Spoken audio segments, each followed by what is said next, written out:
Naham Karta Harikarta. Namaskaram everyone, this is Vishwaksen and welcome to Vaka Talks, where we talk about mental health and emotional well-being in different kinds of relationships.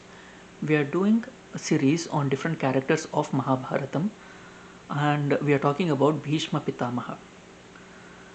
So after the clash with Amba, Bhishma tries to counsel Dhritarashtra. Yes, the whole episode of Vichitravirya dying and then Vyasa being summoned for them to beget heirs.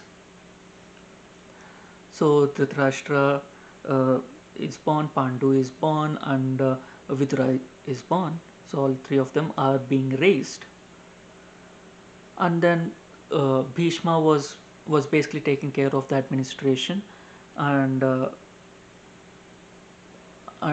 again there is a dilemma where who is supposed to be seated on the throne.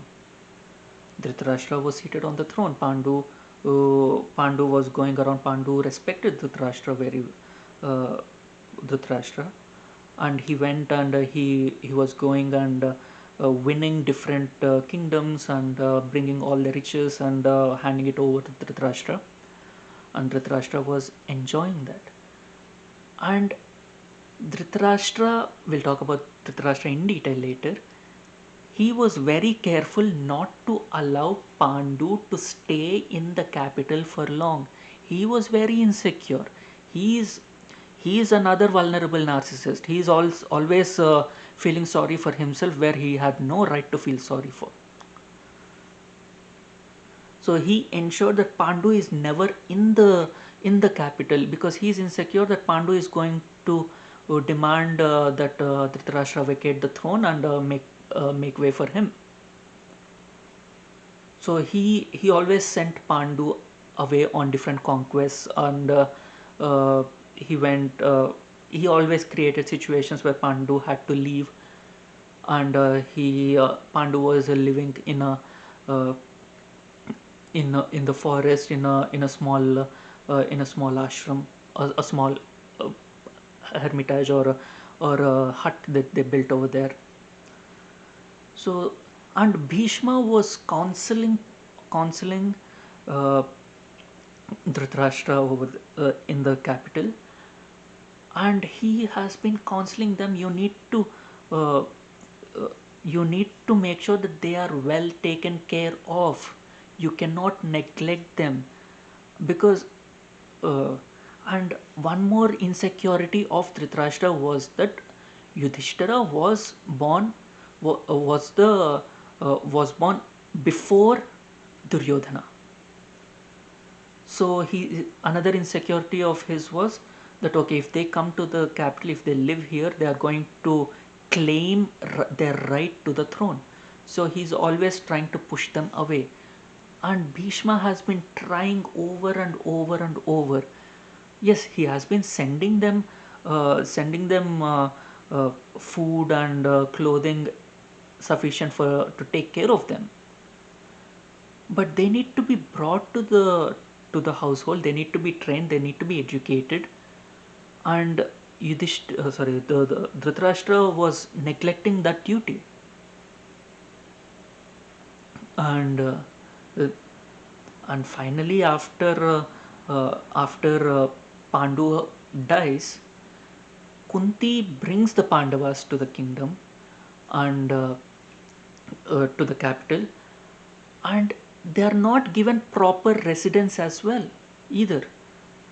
And Bhishma is the one who allots them proper residence and their and sends food for them.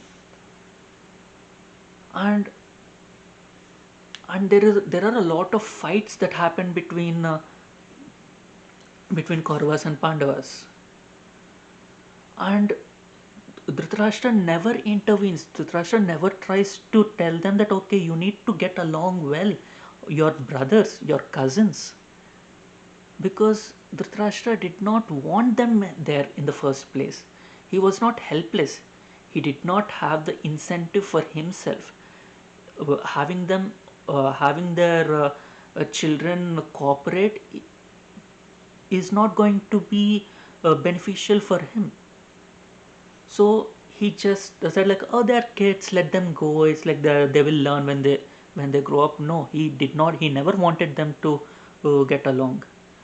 And and he and when they tried to kill Bhima, there was a direct attempt to kill Bhima. uh, then Bhishma told Dhritarashtra, it's like, you need to intervene, you need to control your son. Again, Dhritarashtra says, they are kids. It is just kids' folly, so they don't look too much into it. So it is not that Bhishma did not give proper counsel. It is always that he always gives the correct advice, but to the wrong person. It is because it is the wrong person who is seated on the throne, Bhishma is helpless. And whatever Bhishma says, it always falls on deaf ears. Dhritarashtra is just blind, but when it comes to Bhishma, he's deaf as well. When it comes to Vidura, he's deaf as well. When it comes to Sanjaya, he's deaf as well.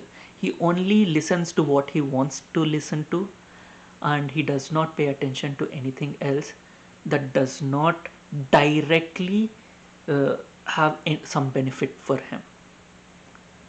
And again, Bhishma is helpless over here. The same way how a good advisor, a good counselor is uh, is helpless, is powerless when it comes to someone who is completely reluctant to follow the advice. If you like my content, please hit the like button and share your experiences in the comment section below, and please share my videos with people you feel would benefit from my content, and please subscribe to my channel. Thank you. Until we meet again.